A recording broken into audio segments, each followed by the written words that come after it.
All right, so this is a line spooler.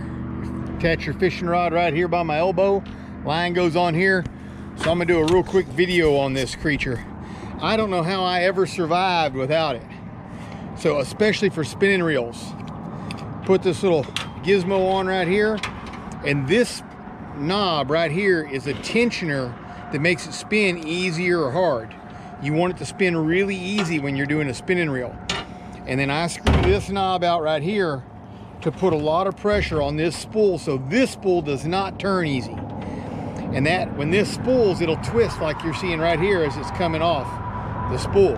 And that keeps this line from twisting and putting loops in your line while you're spooling your rod up, which sucks for spinning reels when you cast and you get loops in your line. Old guys used to throw the line out of the boat. They'd throw the whole line out of the boat, or they'd put it in hot water to be able to spool the reel so the spool can flip over. And I don't do that because of this little gizmo right here. So we're gonna grab Delcor's rod with brand new line on it, strip the line off, and we're gonna put this on real quick.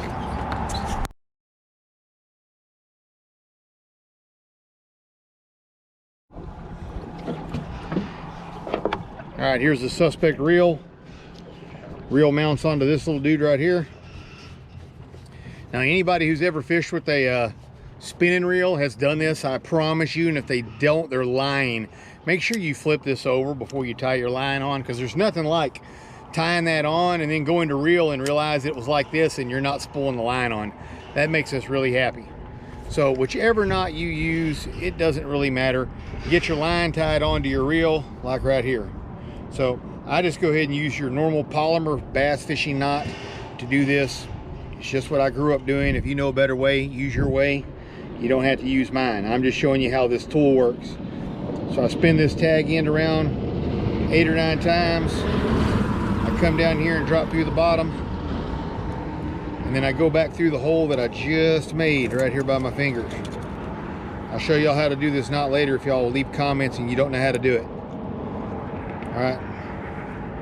Pull this cat right here as tight as I can get it on the spool.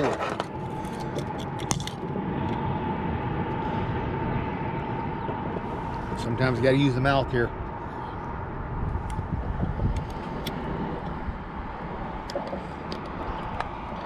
All right, that's all on. Use my handy dandy snippers and snip this thing off as low as I can get it. All right, so I like making sure I start with a tight spool, so I back this up so that's tight. Flip this little lever over, make sure that's right there. Now watch the genius that this is. As I turn this, sometimes it wants to be difficult. So there it goes. My line's not set up straight.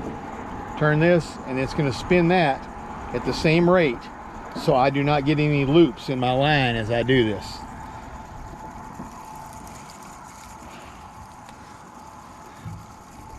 That has made me spooling up my lines with this kind of line, the spinning reels, so much easier. Goes on really tight.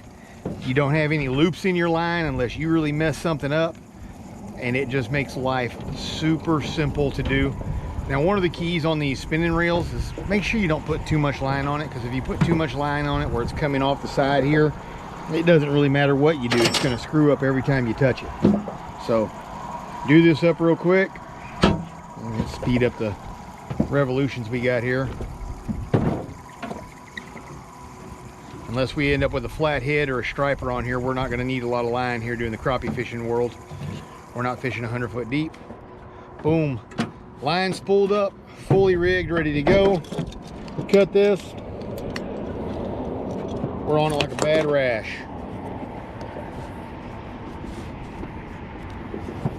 Undo your reel, stick it back on, ready to go.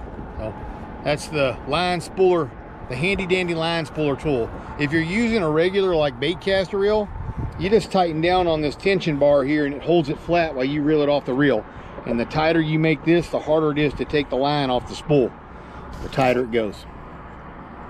So there's your best buy for 30 bucks if you do a lot of fishing like I do.